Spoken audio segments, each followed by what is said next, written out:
Uh-oh. The last cookie. You can get a new box of cookies in as fast as an hour with Walmart Express Delivery. Are you my guilty self-conscience? No, I'm the voice offering you promo code EXPRESS for free delivery on your first order. Hey, who ate my cookies? You mean, these cookies? Order now. Welcome to your Walmart. Promotion valid for first express delivery order. $50 minimum subject to availability. Restrictions apply. That's your money saying it's time for a McDonald's run. Because with new McValue at McDonald's, you get more than you expect. Like buy a 6-piece McNuggets and add a McChicken for just $1. Your money says let's go. Get more than you expect with new McValue. Prices and participation may vary. Valid for item of equal or lesser value. The PC gave us computing power at home, the internet connected us, and mobile let us do it pretty much anywhere. Now generative AI lets us communicate with technology in our own language using our own senses. But figuring it all out when you're living through it is a totally different story. Welcome to Leading the Shift, a new podcast from Microsoft Azure. I'm your host, Susan Ettlinger. In each episode, leaders will share what they're learning to help you navigate all this change with confidence. Please join us. Listen and subscribe wherever you get your podcasts. You're listening to the Animation Addicts podcast with the Rotoscopers, episode 341, Snow White 2025. Snow Off-White. Where the heck have you been, Loka?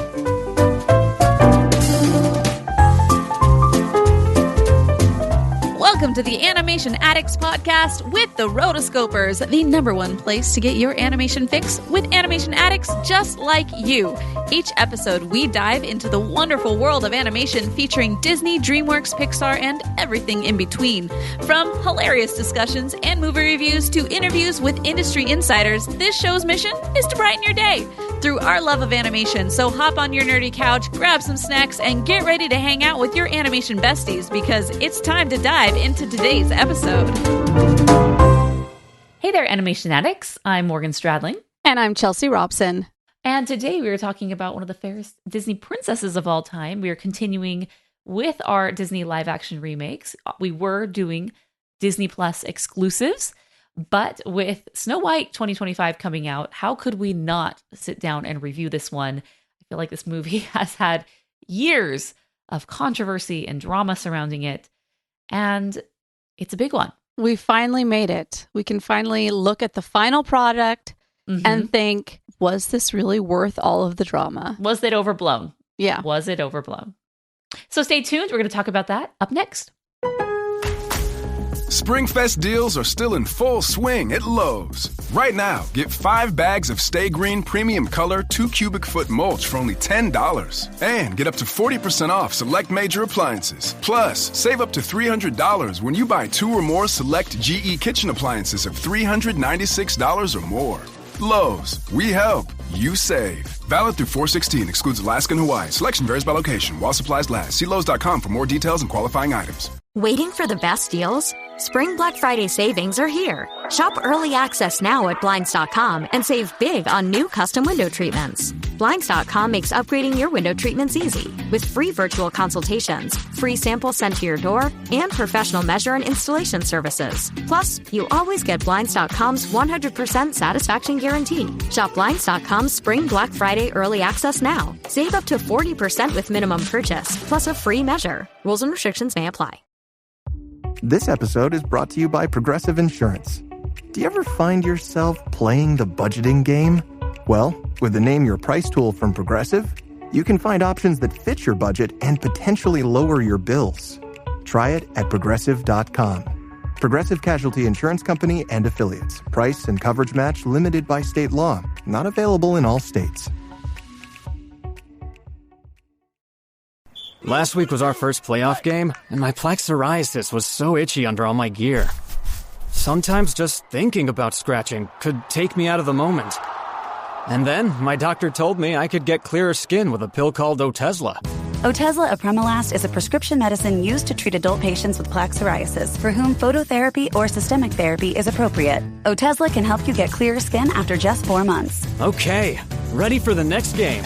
Talking to my doctor about a pill was a total game changer. Don't use Otezla if you're allergic to it. Get medical help right away if you have trouble breathing or swallowing, swelling of the face, lips, tongue, throat, or arms. Severe diarrhea, nausea or vomiting, depression, suicidal thoughts, or weight loss can happen. Tell your doctor if any of these occur and if you have a history of depression or suicidal thoughts. Live in the moment. Ask your doctor about Otezla. Call 1-844-4-OTESLA or visit Otezla.com for prescribing info about cost, and more. All right, before we get started, here's some basic information about this film. So I'm going to talk about that, and then I'm going to go into a little brief history about all of the controversy and drama, because I do think that's important to understand how we got here, why the movie was released in 2025. So with that, the release date was March 21st, 2025. It's directed by Mark Webb. Obviously, it's based on Snow White and the Seven Dwarfs by Disney and the Brothers Grimm. Screenplay was by Aaron Cressida Wilson. Now, that is the person that is listed as the screenplay. Initially, Greta Gerwig was the writer for this. She's done lots of things, Lady Bird, Barbie, and something happened where she was removed and other people were brought on. Supposedly there was about 6 different writers on this. I don't know. Right now, we just have one listed. Obviously, the production company is Walt Disney Pictures, along with Mark Platt Productions, distributed by Walt Disney Motion Pictures. And budget. Now, this is with an asterisk, obviously. This is between 240 and 270 million. I believe it is probably higher. And then obviously, once you put all the marketing into this, people are saying that it's closer to 400 to 500 million, just to break even. Now, right now, the film has been released when we're recording this. Less than a week, it's done $92.6 million worldwide. So with that, I think we just need to do a very brief history of this movie. So like we've been talking about, this was announced during the heyday of all of these live action remakes. So in October 31st, 2016, they announced that they were going to be making a live action remake of Snow White and the Seven Dwarfs with Mark Platt. So Mark Platt obviously is a different Mark that ended up, they both M-A-R-K. Mark Webb ended up doing it in the final version. But that was announced. And then in 2019, Mark Webb was in talks to direct. In November 2021, that's when Greta Gerwig was supposedly co-writing the screenplay. And then it was announced in June 2021 that Rachel Zegler was cast as Snow White. Now, this created a lot of controversy because Snow White is one of the few characters that is explicitly mentioned for her characteristics of how she looks. And if you've ever read the original fairy tale, which we go into length in our other podcast review, and there's tons of books. There's some really, really great books that I'll include in the show notes that are done by J.B. Kaufman that go into Snow White, the making of the original 1937 film.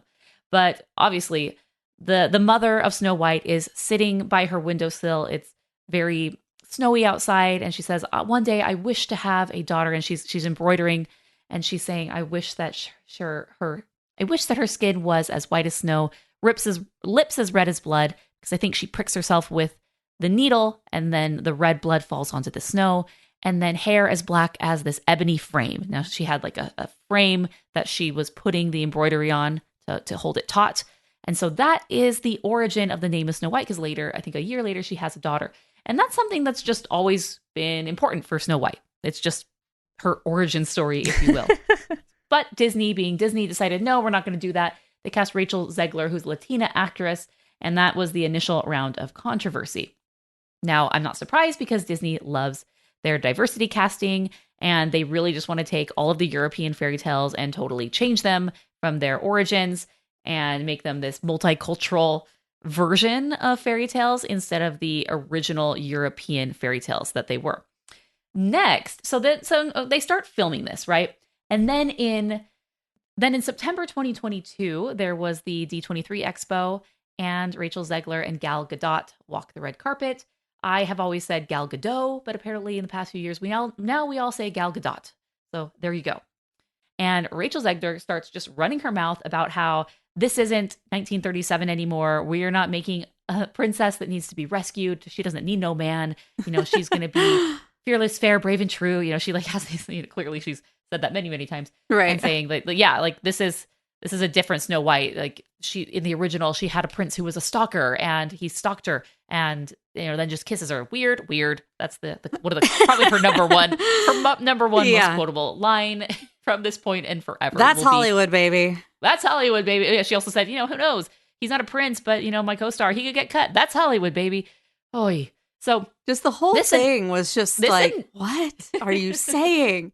And had she not gone so over the top on that, if she would have just said, yeah, it's going to be different than the original. And we're excited to see, so each piece of art will have its place, So like she could have totally said something like that and just said, the first one's amazing. This one's going to be its own amazing. Oh yeah, but instead of saying it's amazing, she's like the original's creepy. I didn't like it. Yeah. Yes, so she's just totally bashing on one of the main pillars that founded this company. Now, obviously, the Walt Disney Company had been around as doing shorts and other movies prior to this, but this was really the big tentpole animation film that kicked off Disney as we know it today. Correct. And so really, really offensive. People are saying, oh, she was coached to say this by the studio, by her press people. I don't know. I think maybe at some point they said, yeah, we're making a different film. It's going to be really progressive. It's going to be all this. And I think she just took it too far. I think she was 20 or 21 at this point. Yeah. Just being, I think 20. She was so young that she's seen the era that starlets of her generation, they can kind of just be them. They can be unfiltered. They can be brash and just say whatever they want. And the internet will eat it up and love it. Oh, look at her. She's one of us. Yes, yes. And I don't think at that point, I think maybe tides had started to shift a wee bit. Then in the summer of 2023, we have these leaked photos of the 7 rogue bandits. Some call them the 7 crazy hippies, whatever. And initially, Disney denied this. They said, "Oh, that's just stand-ins. That's not a real photo."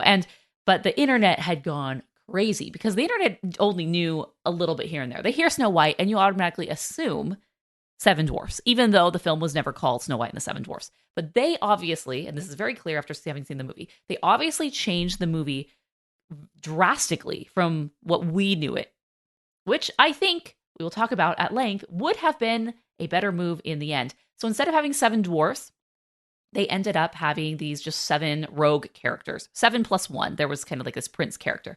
And the reason they didn't end up going with dwarfs, it appears, is because Peter Dinklage of Game of Thrones fame, he is a very notable dwarf actor.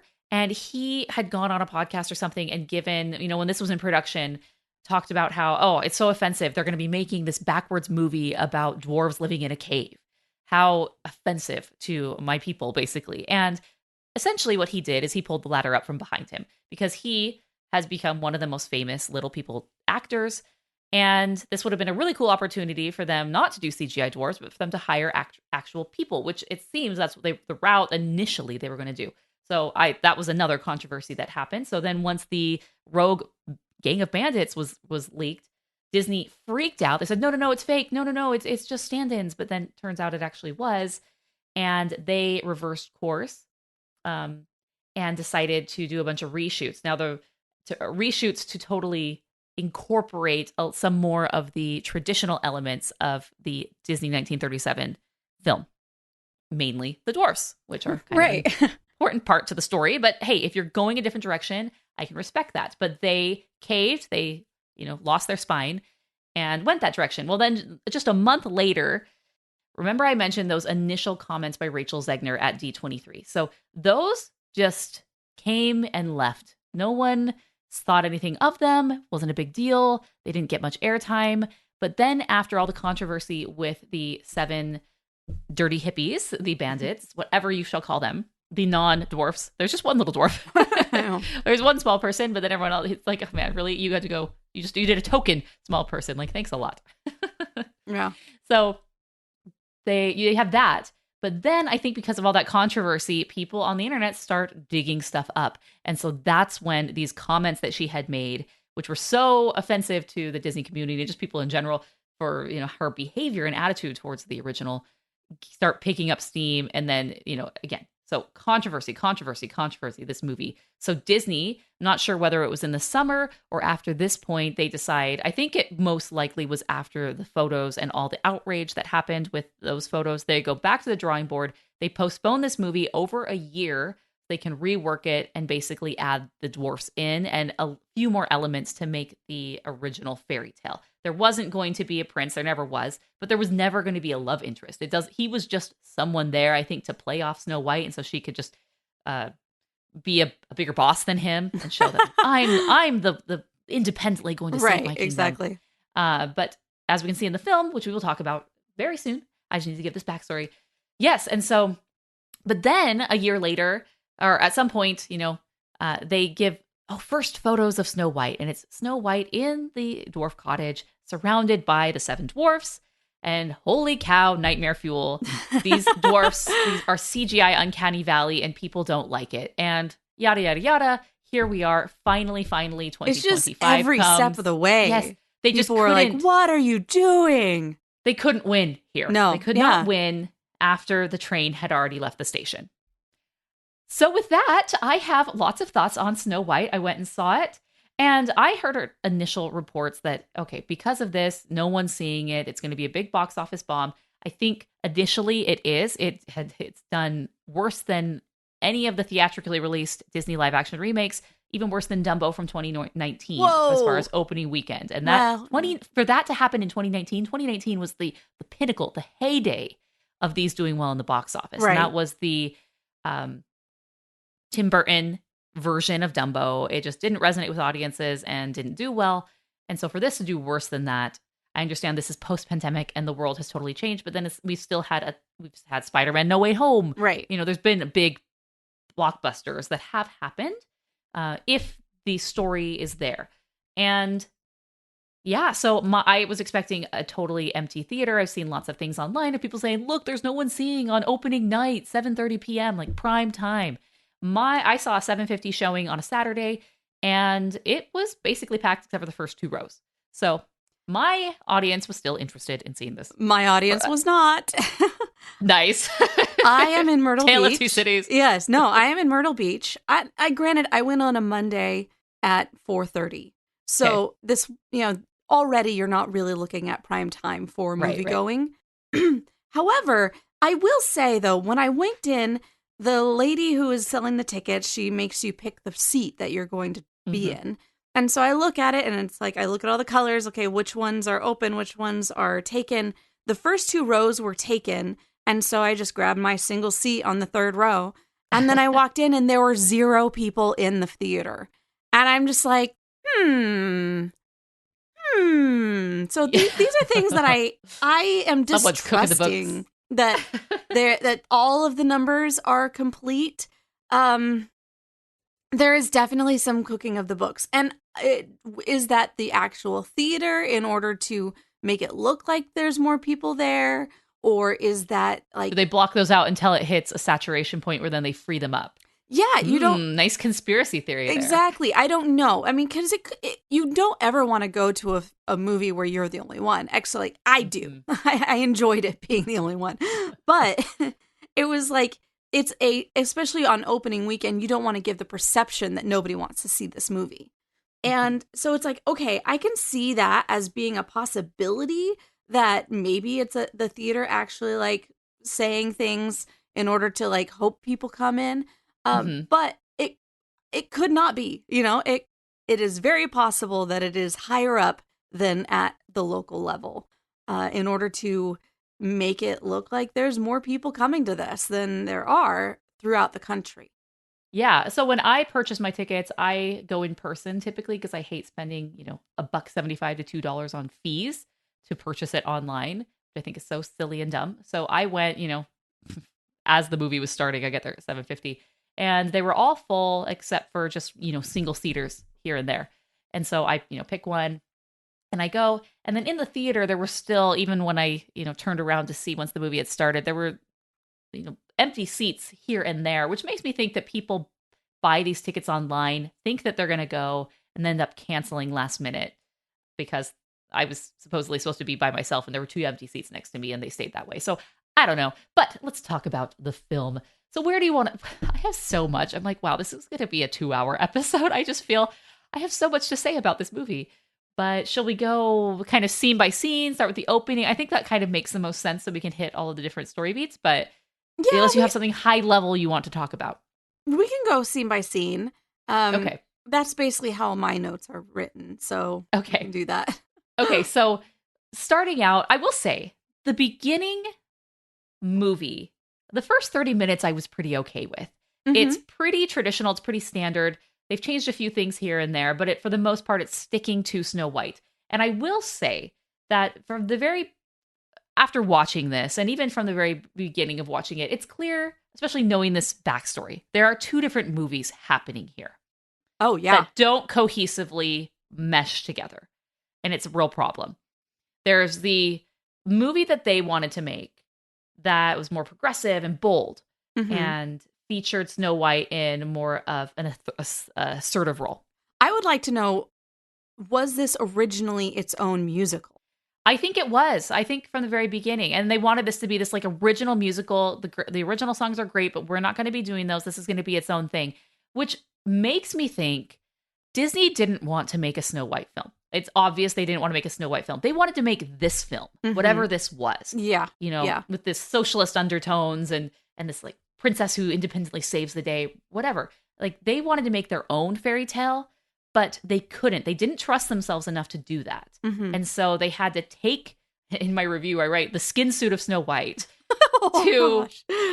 as a covert guise to sneak this in. And I just wish they would have thrown the Snow White thing away and just made their own fairy tale movie. Like, hey, we made our own princess. And because I feel like I probably wouldn't have loved whatever that movie was. I see bits and pieces of it here. But I really hated what they did to Snow White in the end. And just parade her around as, which is just mocking of everything Disney stands for. And the themes and the artistry of the original. It's just so sad. Yes. I tried my very hardest, as I do with all films, to go in with like an open mind, saying that if this is like actually good, like see how this story on its own can feel and not try to completely make it go against the original. I really wanted to do that.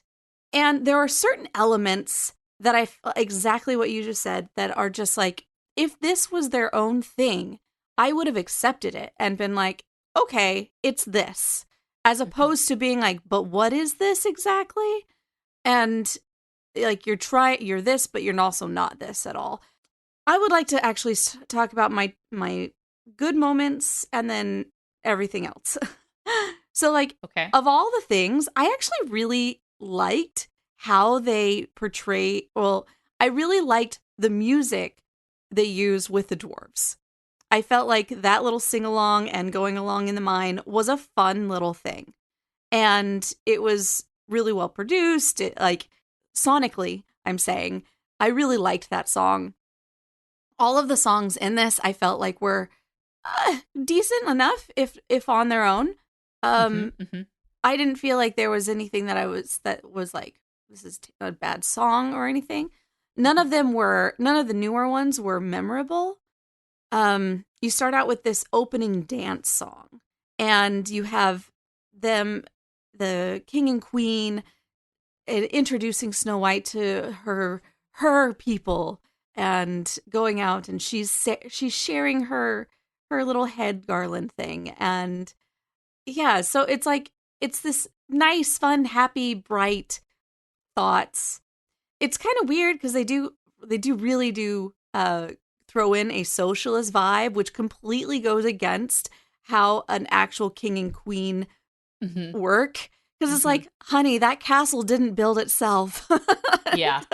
So it's like, oh no, everybody who works the land gets to profit off of it. I'm like, yeah, once again, that castle did not build itself. That's where I think the original story and message came. They really had, I think they had more of this heavier communal, socialist aspect where like everyone owns a piece of it. It's all good. Like if you're an artist, great. And we see that with the bandits. They're former actors, which I feel like in socialist and communist compounds, the actors don't like, that's just a pipe dream. Like that's not a thing that happens.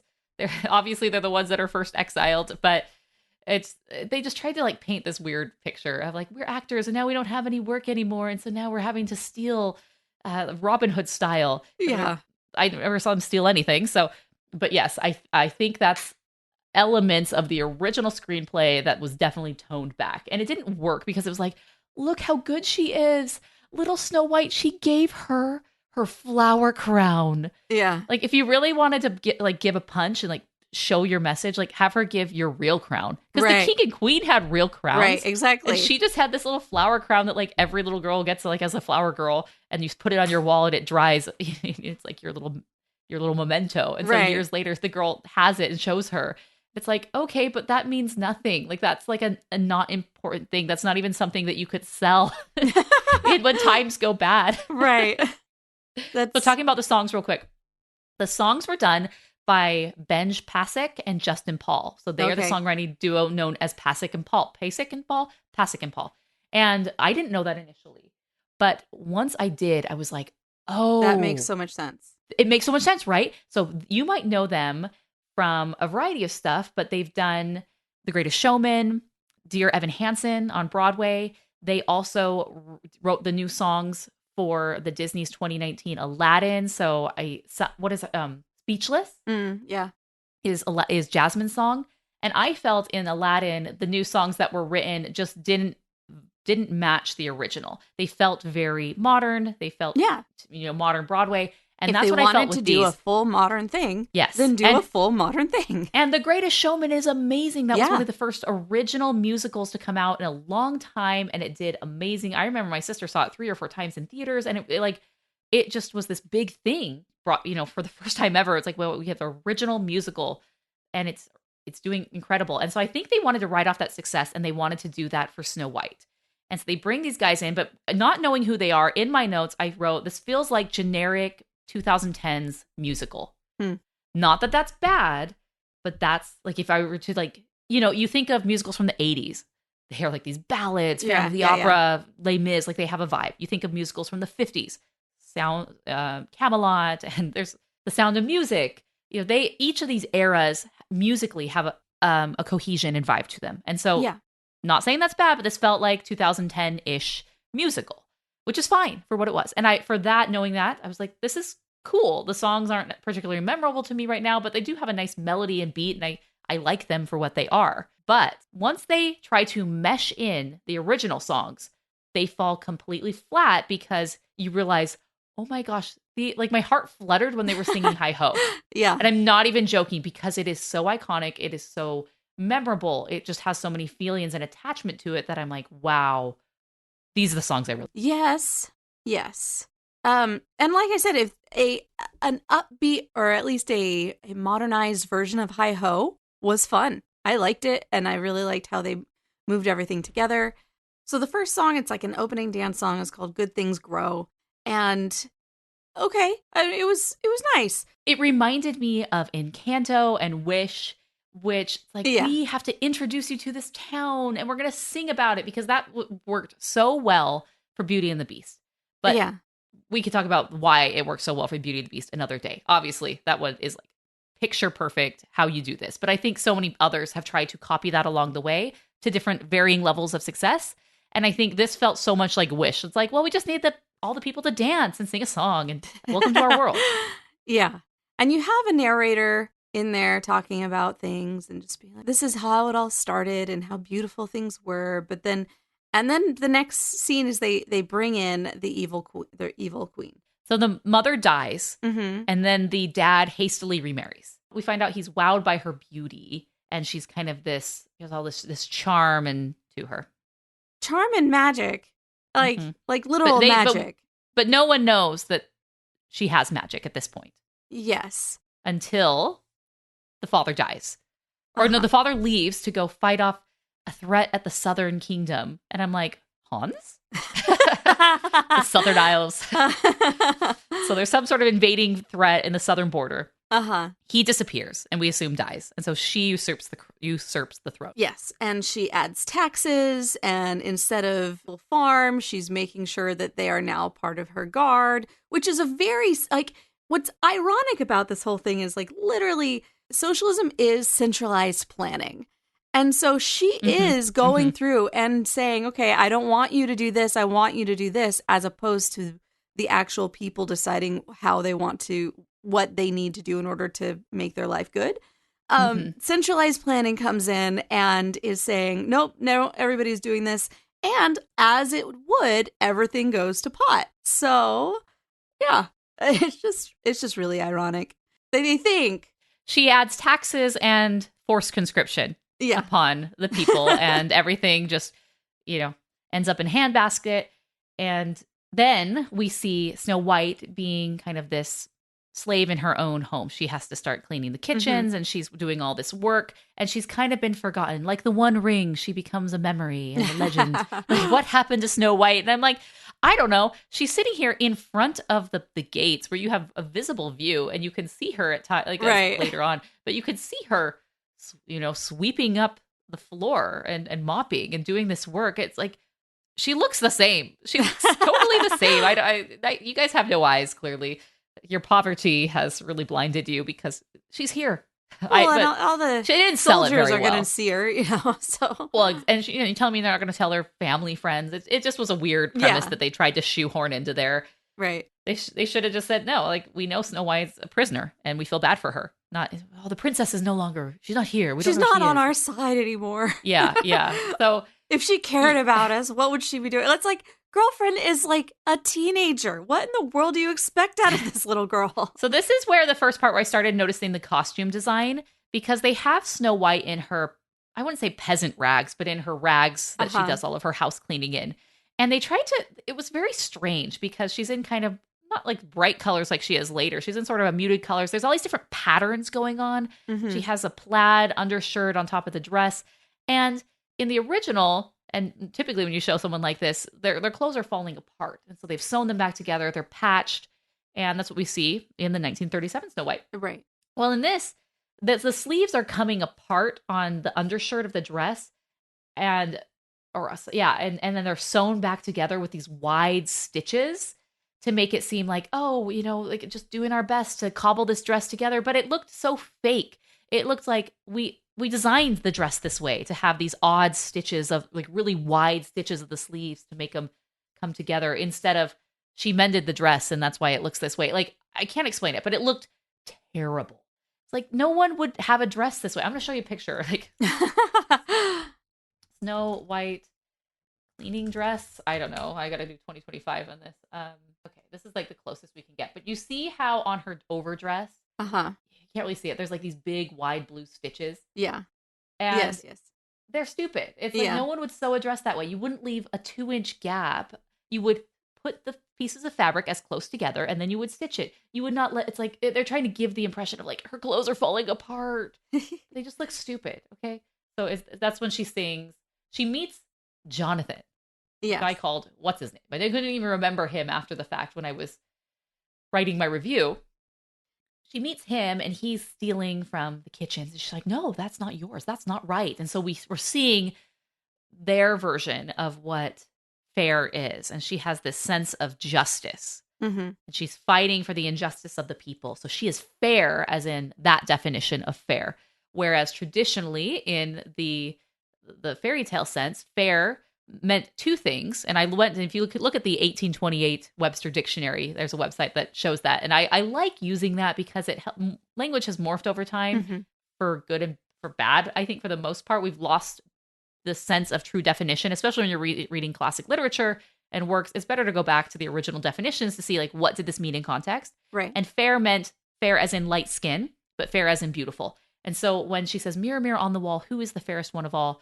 Obviously, she's referring to beauty. And that was a problem with this movie, is initially when the queen asks that to her mirror, we're introduced to the mirror, he's it's so clear he's talking about her beauty. Right. And then after this interaction with Jonathan, and she kind of steps up for him in front of the queen, and she's like, I didn't know that you were so opinionated. and then the mirror changes its tune and says, Snow White is the fairest of them all. And it's because she has stepped up. Yeah, stepped up for the little guy. Something inside has changed me. Something is not the same. Exactly. And so they can't make up their mind. They're just playing with the definitions of fair. I'm like, well, if you were using that definition, you never were going to be the fairest because you were always unfair to the people and evil. And so it's just it's little things like that they couldn't piece together to make it work in the final version. That's just one of many reasons why this film doesn't work. But she sings a song about it. And that song is called Waiting on a Wish. Wish. Which I actually thought that was a good song. And I also have to say Rachel Zegler's voice is very good. She has a very quality sound and clean. It is a Broadway sound. It is a sound that she is going to do so well on Broadway. Her acting is not good. Like, I felt like she was over, and I couldn't decide if it's like, were these the reshoots where now she feels like she has to be Snow White, the young and almost naive but very innocent girl, or is this like when she did the Waiting on a Wish, it was she had a lot more of a vibe of natural to herself, as opposed to every time that there was, especially with the dwarfs, especially with, I don't know, there were just a lot of key scenes that were like, you are really doing something weird. You're really trying to be this overly fluid cartoon version of you. Mm-hmm. Yeah, that's one thing that I totally agree with Rachel Zegler. I think she has a fabulous voice. I think she's great for Broadway. Like, as she was doing her acting and, speaking and then singing, I'm like, wow, if this were a play, you would fit perfect, because Broadway acting is different than film acting. Yes. And I thought, wow, okay, you have a really long role, a long career on Broadway, but it just felt off. You have to make it more real for a film. Yes. Like, she just didn't quite have that. And so, but then you're talking about reshoots. So one thing, a fun game to play is to kind of, if you know where these two movies ended up and what they ended up piecing back together, it's kind of easy to see what the reshoots were. But one easy way to tell is her wig. So they got a lot of backlash for her wig, which looks like Lord Farquaad from Shrek. And once you see it, you can't unsee it. Yeah. And so in the reshoots, they tried to make it a little bit more feminine. It's a little more curly at the bottom instead of just like a very rounded off bob. Yeah. And so, yes, I knew that going in, and I'm like, she's got her hairstylist back again. So there are curlier versions of the wig, which just that alone makes it a lot better. They tried to say, she cut off her hair and took away her beauty, and I'm like, yeah, but you still could have made the bob look good. I mean, yeah. All right, so he gets sentenced to freeze to death on the palace gates, and she unties him, which there are no guards around. There's no guards, and it's just literally like moving a thing. Like, it's yeah, the easiest knot you've ever, like, he could have done that just with a few like wiggling maneuvers of his own. Yeah. But she gets it, and then she does the Aladdin Abu thing, like, here's a piece of bread for the road. Yeah. She gives him, and she's so kind because she gave him that crust of bread, and he runs away. And then she sings her song, Waiting on a Wish. Mm-hmm. Again, really great song. Think it would have been awesome in not a Snow White film. Mm-hmm. Because then, again, they're trying to tie in these elements of the original, like the wish. And it's still unclear what her wish is. Like, she's wanting the people, like, obviously you want it to be back the way it was, but it's not a clear wish to hold on to for her. Whereas in the original, she's trapped and she's having to clean, and she's this former princess, and she is a princess, but not able to show it. And she's just wishing someday her prince will come. And it's evocative of, I need to be rescued. I need to be saved. Someone please help me. Mm-hmm. And I can have my happy ending, because she's a princess, and a princess wants to marry a prince. And so she's just indicating, not that she wants a prince, someone that meets her where she is, because she's a princess, to come and save her. And, they say, oh, well, she never met this guy before. It's so weird. He's just riding by in his castle. And there's indications that maybe they had met before. It's not clear in the movie, but some people really think that's why that happens. But I don't know. She does kind of like run away when he initially starts singing and is frightened by it, but then they sing. But so I don't know. But even just that opening scene of the wishing well in the original, it's like you have something to hold on to. Like, there's this guy here and she's wishing for him. Someone appeared, and okay, so we can like peg to that and go forward. Mm-hmm. But this, we don't have anything. And so the queen doesn't like it. She ends up saying, well, huntsman, go kill her.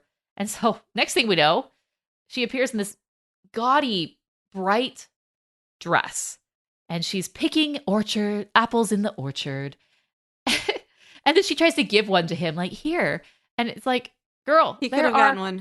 There are hundreds of apples around. Like, I'm pretty sure I I could take an apple and it'd be fine. It's just, I don't know. And I know this happens in Snow White where she has to get all dressed up to go to the pick flowers. And for some reason, just because of the animated nature of it, it's fine. Yeah. But with this, because the color palette changes, they tried to bring back the Snow White that you knew, this really bright, cartoonish color. Right. That doesn't work in the real world because her other outfits weren't that, and the people's outfits aren't that. And the queen, while it is bold, isn't this obnoxious bright. Like, it doesn't work in the real world. The yellow and the blue, and they changed the blue to this teal color that just clashes. When I went back and looked at pictures of Snow White, I'm like, okay, the royal blue looks so much better. But yes, she looks like a cartoon in the worst way possible. He has a change of heart and says, you better run away before I change my mind. Like, okay. In the original, she was so sweet and pure that he could not kill Snow White. He could not do it. And here it's just like, I don't really want to do this. And you better run away before I change my mind. I'm going to do it. Right. And he puts the apple in the box, which, okay, fine. Not as cool as the pig of a heart, or the heart of a pig. Yeah. And so then one thing I did like was this scary scene where she's running through the forest. There's parts that I liked and parts that I didn't. There's some really fake CGI that threw me out of it. But the part that I did like is where she falls through the sinkhole. Mm-hmm. I thought that was really scary. Yeah. And really cool. I felt like going through the forest was a nice touch. Like they did a good job with that whole situation. And then she falls into the water and then she comes out and it's just like, oh. But this was also the moment where you could tell was a reshoot because she was pulling out the overacting parts. Yeah. And with this one, in the original, it's her imagination. It's kind of unclear, but it's really her imagination that's making this scarier than it is. And it's almost a dream sequence with how everything is transforming and morphing into these animals, and she's seeing all these eyes. But then she comes out of it and sees that all these eyes were just the eyes of the creatures and the animals. Uh-huh. And she really had nothing to be afraid of. And they come and they save her and they take her to the cottage. And here we have this orange pair of eyes that look nothing like the eyes that come out of the darkness, where we see these big doe eyes. And I'm like, you don't get it. You're not doing it the right way. Yeah. Yeah. So I was like, was this really a haunted, spooky forest? From everything you just indicated, that's a yes. Yeah. No, I thought it was. I was like, this is a magical forest. Okay. And she goes on later when she's with the dwarves saying, my parents said that this place was magical. And so it's like, okay, I guess it is magical. And like you're going in with at this point she goes up and she sees the dwarf's home, which is, as a cottages go, very quaint. I'm a big fan. I loved it. This would go high up on our ranking list if we were doing that right now. Yes. S tier? A? I would assume yes. Well, I mean, even the original one was an S tier, but this one is a lot bigger too. They got an upgrade. So she goes in and she's just kind of like wandering around. And in the original, they say like, oh, there must be children here. In this one, she doesn't actually give any reason. She's just like, oh, this is a nice place. Oh, I'm tired. I'm going to lay down. Yes, there's no sense of wonder where we're seeing her explore the home. Like, she just walks in, whatever, no big deal. I feel like you would have some apprehension about that. Mm-hmm. And it's perfectly clean. Yes. One. And then later, with Whistle While You Work, Whistle While You Work, she lectures them for being dirty. And because they get in this fight and it becomes a big mess. Mm-hmm. And it's so contrived. Yes, it is. Because in the original, they're basically bachelors. And they do their work, they come home. Who cares if it's clean or not? Uh-huh. Like the dishes are piled in the sink and it's dirty everywhere. We don't care. We just come and go. This is not a big deal to us. She's basically trying to civilize them from these cave dwarfs, if we're going to use Peter Dinklage's term, and she's upscaling them to be better versions of themselves. Before they even eat dinner, they have to go wash. Yeah. And we have the silly song, which is, or not the silly song, we have the washing song, which is really funny. And they have to wash and they become better for Snow White. We see the dwarves change over time because of their interactions with her and how she ends up staying and earning her keep. Yeah. She's like, I can't go back to where I was. Can I stay with you? And I will make you dinner and I will clean and I will do all these things. And it's a great symbiotic relationship with the dwarves. Right. But here she just kind of walks in and, well, I'm going to take a snooze right here. And well, and then they see that they're making fun of Dopey. And there's a layer of humanity that when you see somebody, you can just tell their motives. And for the original motive, it was very sweet.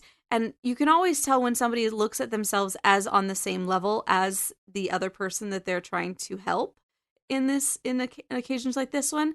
But no pun intended, she definitely looked down on them. Like, this was her coming in and being like, I am, exactly what you said. I'm going to civilize you, but in a way of like, I know what's best and you guys need to step up kind of thing. And it's just like, girlfriend, this is not a good look for you. Yes, but then they're also trying to play her as being this, like the original Snow White, super sweet and endearing and charming. And I never got that from her. I never once believed that she was as sweet and kind as they made it out to be. Yeah. Because she never indicated that with anything she said or did. Right. Other than like these contrived, like, here's a piece of bread. Here's an apple. Yeah. I'm like, that's not enough. And then her overacting of like, and it's just like, what are you doing? I mean, she just needed to be in the movie that they wanted to make her. Yes. That's the problem, is they should have made the movie that they wanted to make. And they got cold feet. Like, even if you're going to totally change Snow White, because you know me, I love when you take elements of a film and for the remake, you do it totally different. Yeah. This is what they should have done that. And it seems like they were really bold and they were wanting to do that. Yeah. Fine. I would have appreciated that so much more than the cowardice that they showed by, okay, we're going to continue down this path, but we're going to change a few things so we can like slap on a thumbs up. We did it. Like, now can you shut up already? Because we put the dwarves in. Yeah. We put the songs in. So shut up and like it. It's like, no, you totally, you're offending everything about the original. Yeah. Well, I mean, it all comes down to how they could have spun this. Like, they really, if they would have spin it, like, one, if they would have just not called it Snow White and then called it her own princess thing. Well, we didn't even talk about the contrived, her name's Snow White because she was born in a snowy night. Brutal snowy night, a blizzard.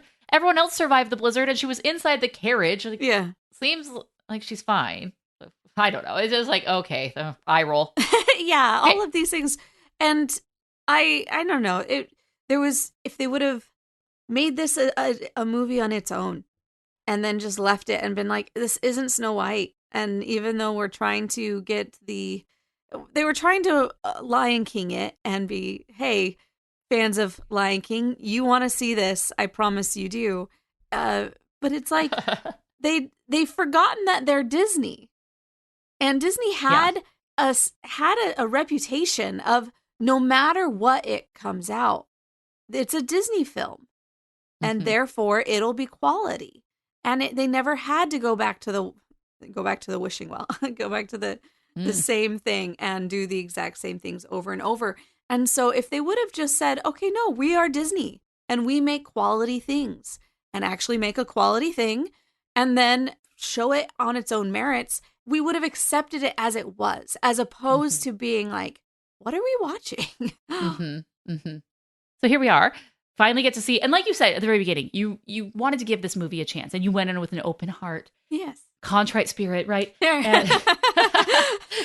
And I likewise, I'm like, okay, I saw some initial reviews that were like, it's actually really good. It surprised me. Yeah. And those were initial reviews very suspiciously, like as the movie had actually opened, it seemed there were less of those. Right.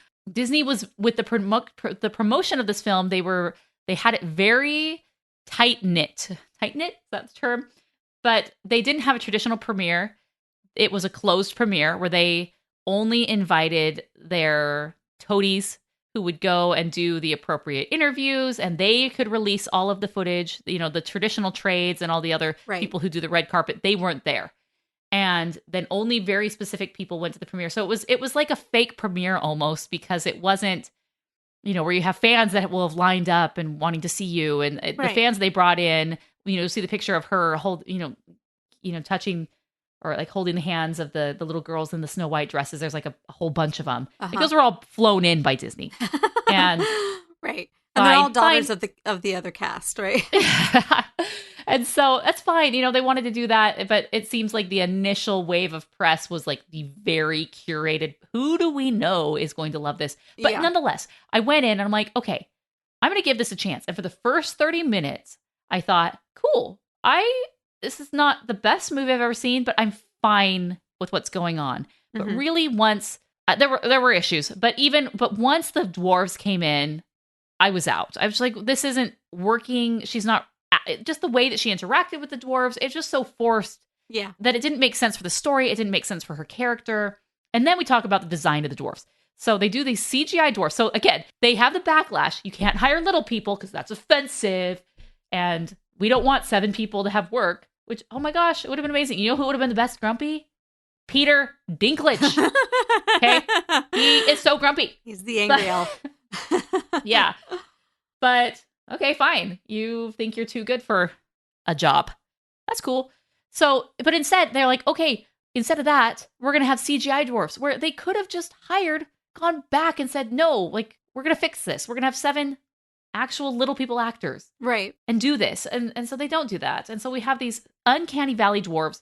The Dopey particularly reminds me of the main boy from Polar Express. Yes. His face looks like him, Yes. like just with bigger ears and kind of like the Dopey features, but his face, I'm like, oh my gosh, it's you. Hey, good for you. You got another Uncanny Valley role. They Cool came gig. looking for you. I think the best dwarf was Dopey as far as design. Yes. They really put a lot of effort into his animation and his expressions because they swapped Dopey for Grumpy. Grumpy had the arc in the original. Yeah. And he is Snow White's favorite. Even though he's such a grump, she loves him. And he loves her. There's a scene that's floating around the internet right now, which I'll include in the show notes, of Grumpy's transformation, before she gives the kisses before they leave for the day. Mm-hmm. And just the character acting that went into his animation. Because back then, those animators, the 9 old men, they were true actors with what they were able to do. And you're able to see this transition and this transformation of Grumpy, which is so cool to see. It's just like, wow, yeah. This is believable. But they have Grumpy just being like a grump for some reason. But everyone else's design, I didn't love. It's just the big heads, they're kind of grotesque looking in a way. Maybe it's the noses that are kind of like warty and gross. Well, it just didn't work. That they wanted to make you think that these were actual magical creatures because they said, well, we haven't seen a human in about 250 years or something. Mm-hmm. And so they're trying to say that's why we didn't use real little people, because they wouldn't be believed as being magical, because now they have an actual little person in the cast and they're like trying to differentiate. He can't look like him. I know. Oh my gosh, you're right. I know. They're like, hey, brother, we missed you. I know. Oh, no. So where have you been, Loca? Exactly. Oh my gosh, that makes so much more sense. Like they had to come up with some reason. Like, oh, okay, this is why.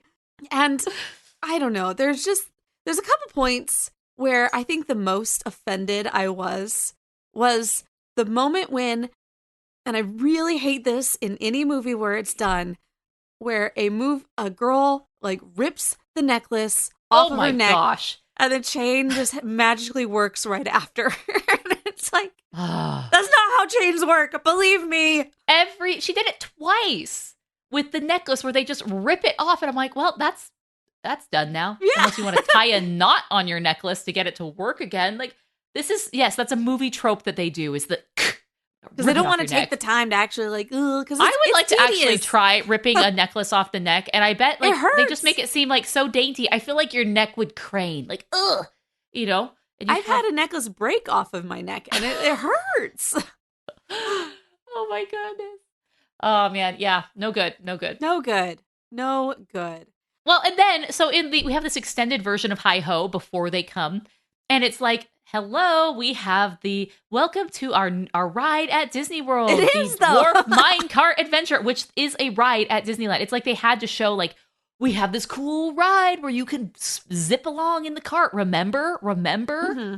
And and then they have the lyrics like, let's explain each of our names via song. So they do that. But then later, they have to explain their names again to Snow White because she didn't hear the song.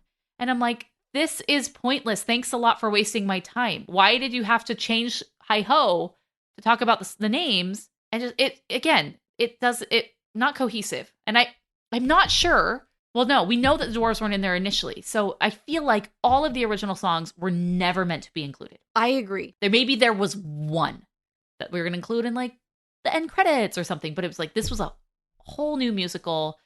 And so it's like, okay, well now we have this. And so we're going to use Basic and Paul to add a few more lyrics to it. And I'm like, oh, we need Howard Ashman back. I know he was not involved in the original, but which I did. I went to go look up the original composer. There's a composer and lyricist, and one of the guys committed suicide a few years after this. Oh no. And it was at his piano, and people say it was a dispute over Walt.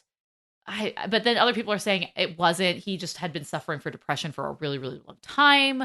And it was just really sad. So I'm like, wow, like this, when I was listening to the original soundtrack and like those songs, I'm like, those are just so iconic and beautiful. And I love the score. Like, I want to know what else these guys did, or this person, I didn't know if it was one or two. So I went and looked, and the one guy went on to do other things, but this guy obviously left too soon. It was just such a tragedy.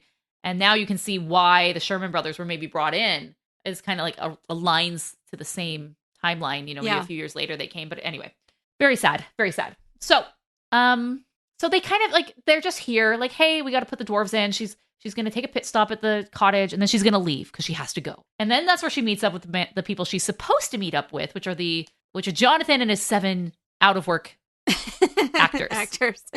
Well, what was funny is you could actually tell that was where the old footage started. Like it was almost supposed to just cut right after she left the huntsman or something, and then just like runs away and meets up with them.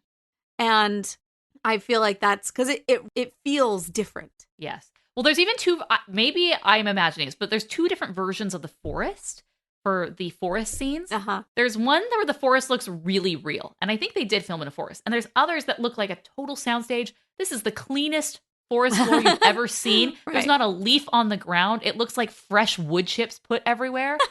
Like it looks bad. But then there's other times where I'm like, this looks really nice. So I don't know what happened here. But again, visually, the whole thing is just a mess. Because they're cobbling together. They're doing their best. They're, again, when you don't stick to your guns, the resulting mess follows. So, she's talking to them, and they're talking about what happened. Now we're out of work and we're having to steal. And so what they tried to make it not very overtly a Robin Hood story, that he was stealing from the rich to give to the poor. But we don't ever actually see him stealing anything other than like the food initially. He's not stealing gold or jewels. Yeah. And he doesn't really have a Robin Hood arc that would help his character development a little bit more. He's just kind of there for Snow White. Or Snow Off-White, that's what I should call her. Snow Off-White. That was a total slip, but I like it. I like it too. That's a great title. But for her to play, he's just there for her to play off of. And, for her to say, you know what? I'm the one who's going to save the day. And then he sings this song later when I think they meet, multiple times, called Princess Problems. And I actually kind of liked Princess Problems. So it's just talking about how like she doesn't understand what they're going through because, she has princess problems that she has to deal with. But I'm like, but she doesn't actually. Right. Because she hasn't been a true princess for quite a long time, because it seems like a few years have passed. She's grown up. The princess problems that you are pinning to her don't exist. And so I felt like there's a huge disconnect there, because it's not like she was been this pampered princess the whole time. And even then, the princess version that they were trying to show at the beginning, it's not like she was acting that she was better than the people. Right. She supposedly was working the fields and the orchards and baking pies and like doing this communal thing. Right. So I liked the song as a standalone song, but as far as what they were trying to do, total fail. Yeah. The other total fail was the Evil Queen song. Ooh. And I have to say, I really like Gal Gadot. Like I don't know. But Gal Gadot. I really like her, and I wanted her to do really well in this. However, her personality is not the big. They really wanted this to be an over the top, almost Helena Bonham Carter. Yeah, that could have been one. Like that type of person who can just take it to the next level. Yes. But she doesn't have that personality, or it doesn't come naturally, and therefore it just comes off as weird. And like, in my note, I said, this dance does not become her. It's just, it just seems off and contrived. So one thing that a lot of people have been saying is they hate Gal, and she is a terrible actress. And I've seen that again and again and again. I haven't really seen anyone say they like Gal's acting. And I'm like, I think she was okay. I don't think she was the worst I've ever seen as far as an actress. But there's a lot of inconsistencies about when she's trying to play it more serious, and then suddenly she's like this over-the-top villain, has like a dance number with jazz hands. Right, exactly. Which, again, you got to pick a lane. Yes. And they couldn't pick a lane with her. They wanted her to have, like, I was like, wow, this is so Broadway. Yes. What I see here is so Broadway, with like all the palace guards lining up and basically doing the can almost. It was like they need a top hat and a cane to it's like, true. Like a chorus slide, which I'm like, okay, that's cool. I could totally go for that if that's what this movie was. Yeah. But she wasn't. She was trying to play both sides of it because that was the direction that she was given. It ended up being really strange and odd. And then on the top of that, I think as time goes on, apparently she's hoarding all of the money. And so her outfits have more and more jewels on them. Yes. And again, this is where you can tell that they had two different movies going on and not a lot of thought went into this. I think the jewels were supposed to be a nod to the gemstones that the dwarves found, obviously, in the original. That was that was a thing, right? But in this, they are just mining for the sake of mining. They have magical powers. And there's so much. There's way too many for this to even be a valuable resource at all. I agree. Like, it is out of control. Like in the original, it's like you had to actually dig to find a gold like a nugget, or they weren't mining for gold, but a gem. Like, it was actual work that they had to do. But here it's just like their hand starts to glow. They put it, they bless the rock, and it just like becomes diamonds. Yes, it's just silly. It's too silly to even take seriously. But it's like, okay, if you wanted this to be a thing, then maybe she should have discovered that the dwarves have this treasure trove of jewels, and because she's so vain, that's what she wants. And so have her have to come after not only Snow White, but now the dwarves are in danger because she wants what they have. Or wants to enslave them. She's enslaving them like she's done with the royal guard to mine these for her nonstop. And that, I think, would have been a lot better. We would have related more. But why didn't they do that? I don't know. I think it's because they were like, we just have to shoehorn this in. We're going to throw a few songs in and call it good, and then throw them in the background of a few scenes. Then let's go back to telling the movie we wanted to tell. Mm-hmm. Again, a total mess. Like, that would have been really cool. So, but yes, you are so right. There's too many jewels for this to even, for them to even be worthwhile currency. I understand they're hoarding them and no one else really has access to them, but it was just so silly and obnoxious. Yeah. Snow White, she is gallivanting through the forest in this bright yellow gown. They're supposed to be hiding from the palace guard, but it's like, bullseye. She's running around. She's so obvious to see in this gown that she has that it's just too silly. Yeah. And then he ends up, they end up having this quarrel. He steals a horse. No, she steals the horse. She steals the horse, yes. And instead of doing what I think she should have, like, run away, she comes back around. Because she's got to help them. And she's oh my gosh, you're dumb. Yeah, I know. Like, and then there was this whole, like, this side plot that, like, yes, I'm going to go, and then we're going to come back, and you and I are going to go down to the Southern Kingdom to solve this mystery. And then it's just like, that was silly. It was like, what? And then all of a sudden they're like, oh no, she lied. And so none of it's true, and he's dead. Don't worry about it. It's just like, let's tie that right up, shall we? Yeah, she wakes up from the kiss, which we're jumping ahead, but she wakes up from the kiss and they're like, yeah, your dad's dead. Or she found out that he was, she tells them because the queen had told her. Like, he died, whatever. Like, what would have been more satisfying was for the king to be alive this whole time, imprisoned in the Southern Isles by Hans. Yes. And for him to come after she has saved the day, proven herself, faithful, fair, brave, and true, whatever the lame tagline is. They're trying to do a knockoff of have courage and be kind. Like, you guys, you already did a movie about this. Yeah. and then have the king come, see what she has done and proven herself a true ruler of the people. And then she doesn't have this sadness of both parents having died, and right. It would have been cool to bring the dad back. But no, we don't. So, but before that happens, which also makes me wonder, like, was he actually in this? Like, was that Jonathan? part? No, the dad. Like, was that a real thing that they were going to go and fight him and bring him back? Like, I don't think know. So. No, I mean, and the actor that played the king is a very accomplished Broadway actor. His voice was great, but he had such a sad role at the beginning. But this happens, Yeah. You lose your parents if you're a Disney character. Yeah. It's sad. But so Jonathan ends up taking a crossbow. Like, crossbows are a thing. Like, they really want to let you know, like, crossbows, just like Pine and Pinocchio. Like, hey, crossbow. Because remember that later. We're going to need you to remember the crossbow. Right. And so he takes a crossbow to the chest. And then as he's passed out, she discovers that he took that for her. And that's all that it takes, baby. Well, no. In love. She didn't discover that. It was the other small person who told her. Well, yeah, she discovered it through someone else. It looks like there's something in between you guys. Oh, we're just friends, just like you and Jonathan. Like, what? Right. Yes. It was such a weird conversation.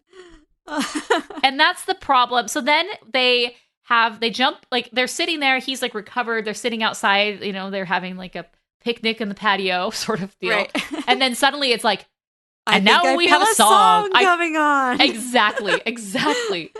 And it's so abrupt because it's just like song time. And they start singing. In the other one, we kind of like fade in where it's like, this is something that's been happening and we're outside and we peek through the window and it's clear that she's been with them a long time. And so they're having this fun dance. Yeah. And Snow White really has become part of the dwarves' life. But here it's like, yay, we're just going to dance and sing.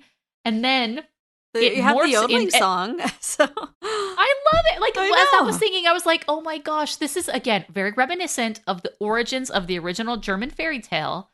And you have the yodeling. Yes. I'm like, I love this so much. But again, you're just teasing me with it, which I don't appreciate. I do not appreciate. Because how often do you hear yodeling in a movie? Exactly. Ever. Oh my gosh. This could have been my part, Morgan. Chelsea, you could have been, if they needed a girl dwarf and you were 3 feet shorter, it could have been you. It could have been me. I mean, I could have been one of the angry hippies, like the out-of-work actors. There was a girl. Yeah. Who decided to yodel in this. Yes. And so then pay attention during the scene, because during this scene, the dwarfs really don't interact much with everyone else. You'll see a cut of the dwarfs, just them solo, and you'll see a cut of the other people dancing. And there is not a lot of occasionally, you'll see someone in the background because they're like, oh, we got to stitch this together just like Snow White's sleeve. So we'll just do it terribly, just like her sleeves. And so occasionally you'll see them like in one very short clip, but then we go back. And then, so if you notice this, they do the Pride and Prejudice thing. So it morphs later into this love song. And it's them kind of dancing and everyone's around. And then they do the Pride and Prejudice thing where everyone else disappears. Ah, yes. We're so into what we're doing here. Just makes it cheaper. Yes, precisely. We need everyone to disappear because we don't want to animate those dang dwarfs anymore. There's 7 of them. Heck no. So you know what? Everyone's just going to fade into the abyss. And we're going to do our song and dance. And it's going to be like a wannabe I See the Light with the fireflies. Yeah. And we're going to almost kiss trope. And then when we're done, snap back in the real world. Everyone's watching us. Yeah. Mm-hmm. I didn't believe they were in love. They had zero chemistry. Yeah, I don't know. I mean, it wasn't him. I don't think it was him. I think it was her, and that this was forced and tacked on at the end. So they had to add a few scenes here and there to make it believable. Or how do we get from point A to point B? We didn't want True Love's kiss in this, but now I guess we have to. So yeah, and then the True Love's kiss really bothered me because they just placed in the original. They had so much respect for Snow White that they built this glass coffin for her, and they put her and they mourn her for a long time. And then, the prince comes and he sees her and he's devastated. Well, in this, they just plop her on a rock And it's one that it's at such an extreme angle. Yeah. I fear that she's going to fall off at any moment, her dead corpse. I hated it. And then Jonathan, it's like Pride Rock, like shape. Yes, almost. It's like this pitch of this thing. Yes. Yikes. Like, dwarves, come on. And then Jonathan comes by and he gives her this weird kiss where it's like on the chin/side of the mouth. Yeah. Did you notice that? It was not a good kiss. And I'm like, why are you not? Again, they didn't go the whole way with a lot of these things that they added after the fact. And it just struggles as a result. And it's like, okay, thanks for that. And my dad's dead, so let's go off. And I'm going to put on my red cloak. Yeah, the red cloak. At first I was like, why does it have to be red? And then I was like, oh yeah, workers of the world unite. Well, plus the red was one of comes her... back. I'm trying to think if Snow White has a cloak in the original. I think she does when she's initially going... Yeah. No, these are all... Oh, yes, she does. So in the original, she has one. I think she loses it in this forest, the scary forest scene. But I'm not sure. Maybe she keeps it the whole time. But she definitely has this red cloak. But our Spirit Halloween Snow White, Snow Off White, does not have one. So, but they give us one later, So she puts on the cloak. And like, we got a yada yada this. I didn't feel this was terribly long. But it's like they didn't really know what to do with this ending. Well, I don't know if this was the original ending or something they added after the fact. I don't know why you would change it if... It was all you had to do. Right after the love song, you have the queen transforming song. Yes. And she does her thing. And at that moment, I said I was tired. And if this were the original, it would almost be over. But I've been warned, and I know that she has a whole other fight scene after her. Yes. Okay, so I thought the queen's disguise was cool. They used these practical effects on her, but the CGI morph that they did to transform her into it, I didn't love. I thought they should have used more practical transition effects to gradually, with like cuts and stuff to transform her instead of the CGI. I just felt the CGI was fakey and didn't work until we finally hit the final real version of her, which I thought was cool. Mm-hmm. And also, they gave a nod to one of my favorite parts of Snow White ever, the skeleton reaching for the the goblet. My brothers and I would rewind this part over and over. Thirsty? Have a drink! We would cackle at that line so much. And so I really did appreciate that. I do think they should have, instead of the queen's lame ending turning into like ash and being sucked into the mirror at the end. I actually liked that. They should have imprisoned her and turned her into this character. They should have imprisoned her in the dungeon and she turned her into the old turned her bag. into the thirsty skeleton. I don't know. I mean, it was just weird, the fact that she comes along, and I understand that this is a very female-centric point of view of like, I can solve any problem with talking, or we can talk anything out, as opposed to being like, in war, people go out and many times they are not able to talk it out. We fight it out, and there will not be and people left to talk after the fact. Exactly. And so it is a very female point of view. I am first to say that I also have this view. I feel like I can talk anybody out of something. Or you have a podcast. Exactly. But I also understand that this is because it's a very female thing, and a male brain does not work like that. And they want to, have Fight Club. And so I understand these are different things. But yeah, so she comes over, and now they're not able to kill her because she knows their names, which I have to say, I do know is a very important thing, because what a politician she is. How to win friends and influence people. I mean, how to kissing win friends babies. and influence people tells you, Chapter 2, their whole people's favorite word in the language that they speak is their own name. It is.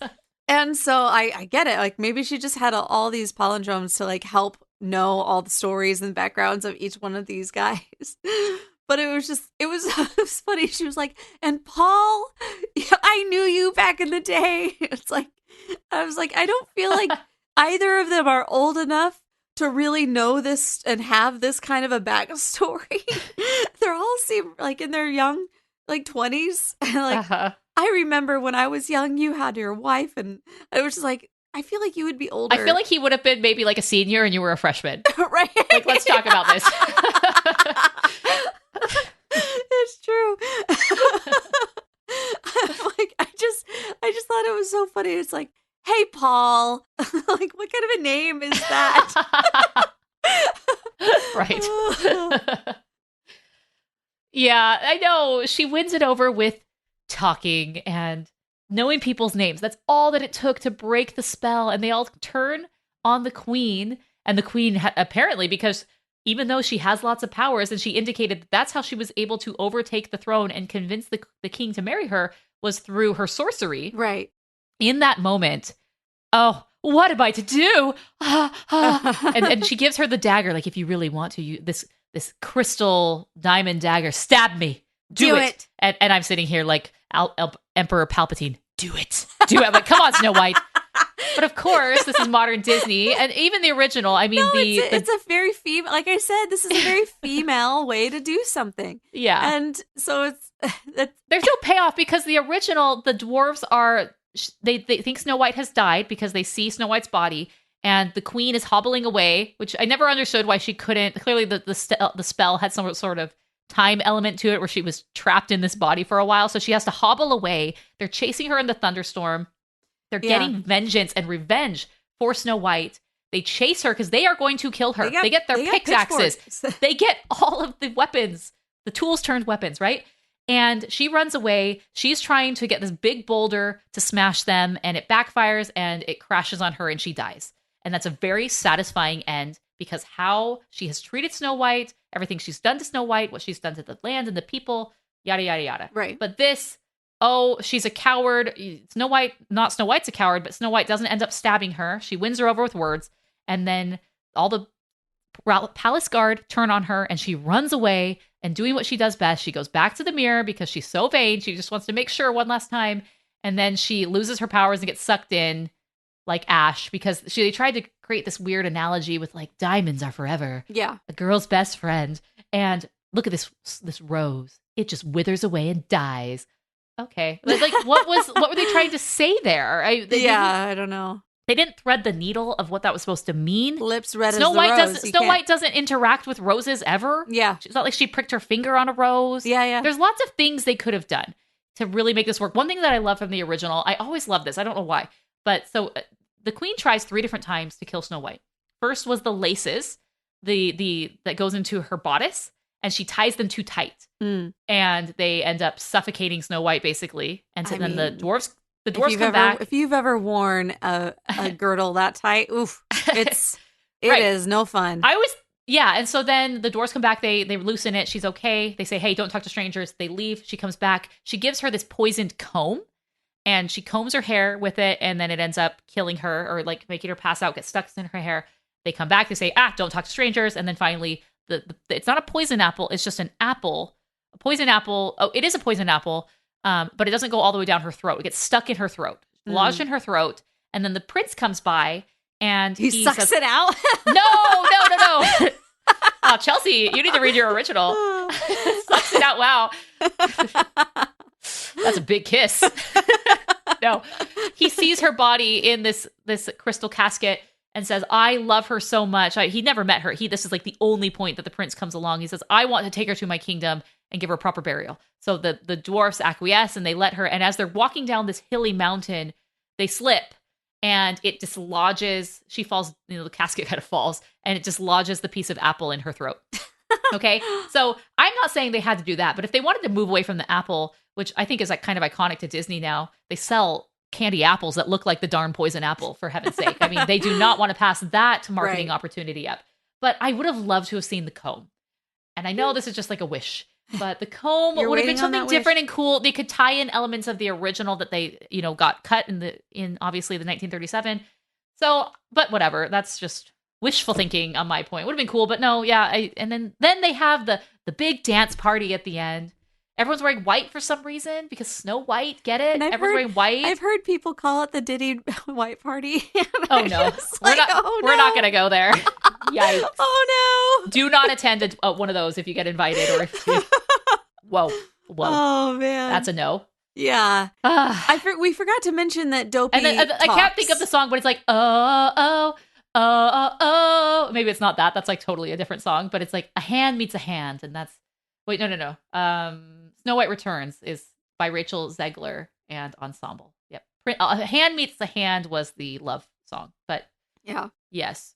Well, we forgot to mention that Dopey talks. Okay, So yes. He is the one that has the whole character arc in this. Like, he has grown to be sure of himself, I guess. Mm-hmm. He's a mute. So in the original one, he's a mute. They all have different characteristics, and he's mute.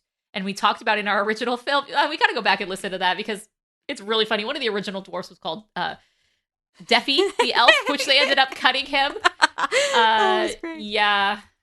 Let's get a link for you for that one. So that is episode 50. Rotoscopers.com/50. Go check that out. And we're on YouTube now. I uploaded all of our RSS stream to YouTube. So look, even when you type in Snow White Animation Addicts, it comes up actually as the first video, which is pretty cool. So, but again, if you want, you can subscribe to the RSS feed through YouTube. Maybe if you are a YouTube, you only do YouTube. I know some people it's like, I know there's all these other platforms out there, but I only do this one. Yeah. I don't know how you've been listening to this point, but whatever. If YouTube is your jam and you want to continue on streaming on YouTube, go for it. Rotoscopers.com/50 is where we talk at length about a lot more of the origins of Snow White and that book, the two books that I had studied. I'll also include the link to those two reviews as well. But so Deafy the Elf did not, Disney is all about representation in different, they don't want to be, is it ableist is the word? Yeah, ableist is where you're against people with disabilities? Yes. Okay, I feel like it should be disableist, but whatever. Yeah, so they're all about inclusion of all these different things, and they really could have. They could have had Deafy the Elf, which would have been cool. There's someone on Survivor this season who is deaf, and I think that's cool. So, but no, of course, that would be... It's just a little too on the nose. It's a little too much for Deafy the Elf, so we don't have him here. But we do have Grumpy and all the others, and Doc, that's not really like a doctor. They had to play that.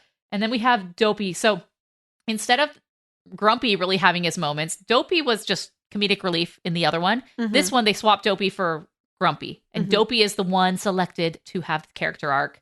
They can't just leave it at him learning how to whistle, which is whistle while you work. I mean, it ties in to some of the things that they're doing. They can't leave it at that. He has to talk and stand up for himself. Right. Well, and it turns out that he's the one that's been telling the story the whole time anyway, so. Yes. At first, when I heard the previews, they had this narrator, and I could have sworn it was Josh Gad. I thought it was too. They just can't get away from Josh Gad. They love their Olaf. Yes. And I was going to tweet that, but I was like, I looked, and I was like, he wasn't cast, and I'm like, I'm not going to tweet this because it sounds a whole lot like him, but it's not him. Turns out it wasn't. It was Dopey. But still, it sounds like Josh Gad. Mm-hmm. So, yay, dance party, imaginary party. It was an imaginary dance party. Do they kiss at the end? Like, is there any indication that? Okay, so it's like, okay, that romance was real. See, we're kissing. And then we're done. And wait. the credits. Did they actually kiss? I don't think they did in the end. I don't know. It was just the wake up kiss. By that point, I was just like, "Oh, good, we're having a dance party." Tired at that point. This indicates conclusion. Yeah. I mean, it was just weird. Also, that it's all of the guys are like, "Yeah, we have to break out of jail in order to help her. Yeah, we can do it." Oh. And then they just go and watch crossbow. her. And then the crossbow makes a comeback. And then the other little person dwarf, yes, which we don't even know crossbow back. We don't know any of their names because they spend too much time focusing on the dwarfs. And hey, you got it. We know their names, and people recognize these characters. So let's focus on them. Like, I couldn't tell you any of Jonathan's band of merry men, and women, what their names were. But hey, crossbow guy. Little crossbow guy is what I'm going to call him. He got the crossbow at the end and, did something there. And he knocked it out of her hand, which knocked it out of her hand. There's a movie called Wrestler's Rhapsody. It's basically it's made by the same people who made the Police Academy movies. So it's like that kind of a comedy, but it's making fun of old cowboy movies, and this was like a family favorite of ours. And the funny thing is that in those old movies, nobody actually dies; they just get shot in the hand. And so bringing this back, like, you can't have him actually kill her, but he shoots the crossbow in the hand in order to get rid of the dagger. And I was just like, oh, man. That's so funny. So, yeah. So all in all, in this movie, I felt like I would not go as far as to say that this movie on its own, if I were just a layman, normal person, not a podcaster about animated movies, I would have said that it was okay. And it was definitely not good, but it also wasn't bad. Like, that's where I would be. Yeah. With this movie. And rating it, I'm going to give it 2.5, 2.25 star. All right. For my rating and review, I'm going to include a link to my full review. Everything basically we talk about there, I talk about in that review as well. But really what this all comes down to is the fact that Disney never really wanted to make a Snow White film. Yeah. One, because they don't understand the original. They can't relate to it. And two, they don't respect the original. You know, in their mind, what they wanted to do is they thought the original princess, she was weak, and that all the themes of Snow White were outdated. Modern audiences, in their mind, you know, they wanted more and they deserved better. That's how I feel, honestly, Disney, their take on Snow White. Therefore, it's so clear to me that they wanted to make a new and exciting fairy tale where this progressive girl boss princess is able to independently take on the injustice of her day, and she does it all the while through song, right? Mm-hmm. They bring on these new songwriters and go from there. But obviously, like we said, they weren't comfortable doing that, and they couldn't stand on their own merits with this original fairy tale, so they had to take the skin suit of Snow White, drape it over Rachel Zegler in this movie, and, you know, as this like guise of, it's Snow White, don't worry, but they are butchering the artistry, the themes, and the legacy along the way. So I think maybe one of the reasons they do that is because if this original concept fails, they can just point to Snow White as the problem. Yeah. They can say, oh, you know, audiences didn't like it because, you know, Snow White is just so dated, you know, whatever, it's not us, instead of actually looking at the mirror themselves and seeing where the rot, fairest one of all. seeing where the rot really lay.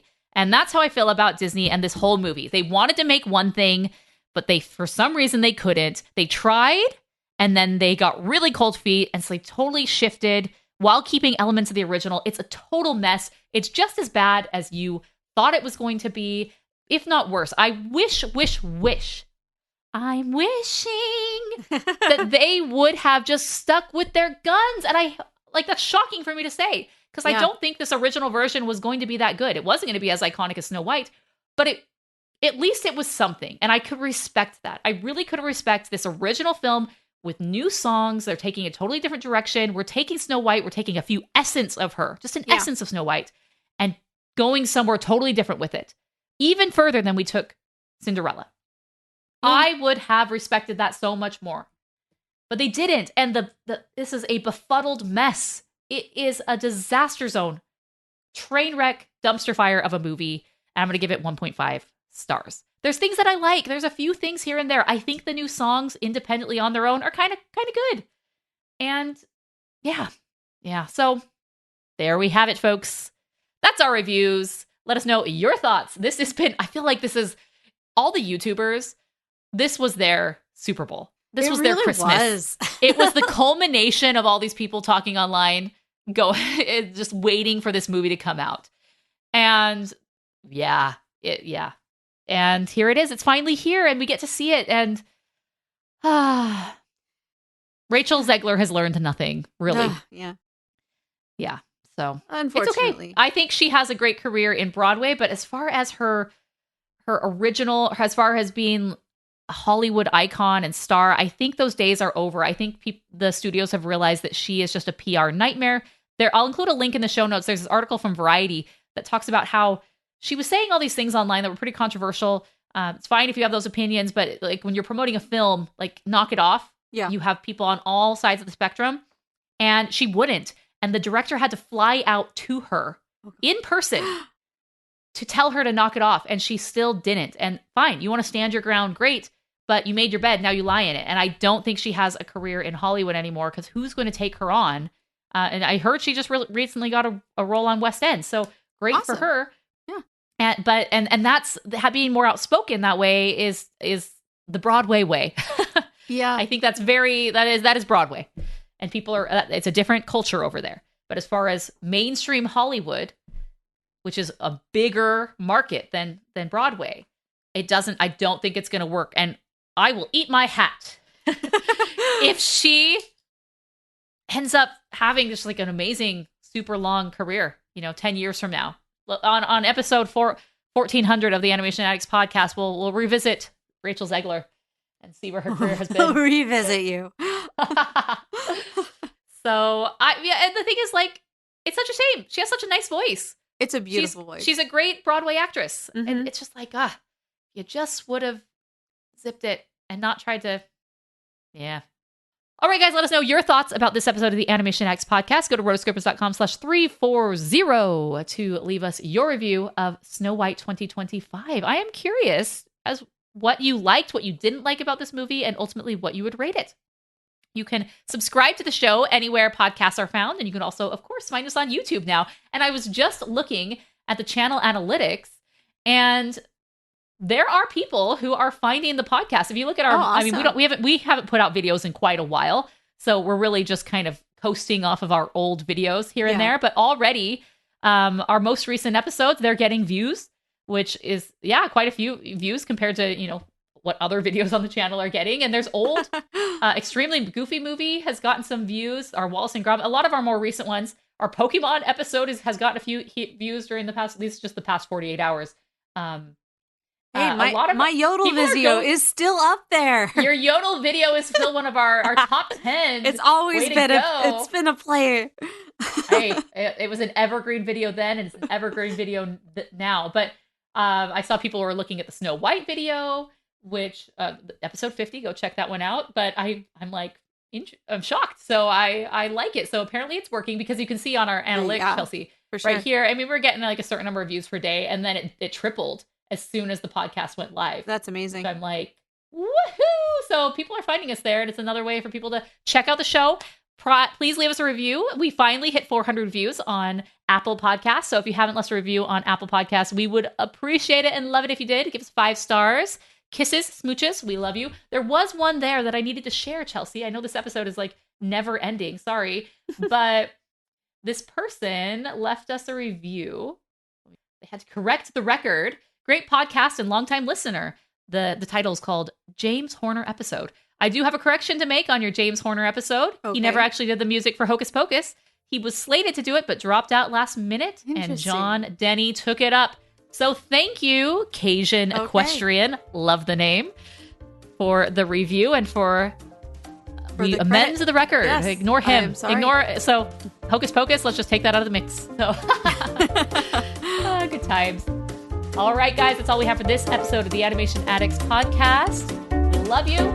See you next time. Until next time. You say it. Until next time. We are the Rotoscopers.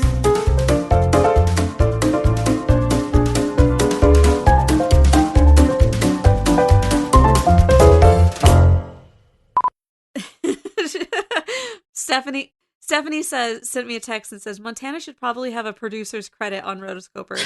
She's always the oversight and support. Yes. Oh, that's funny.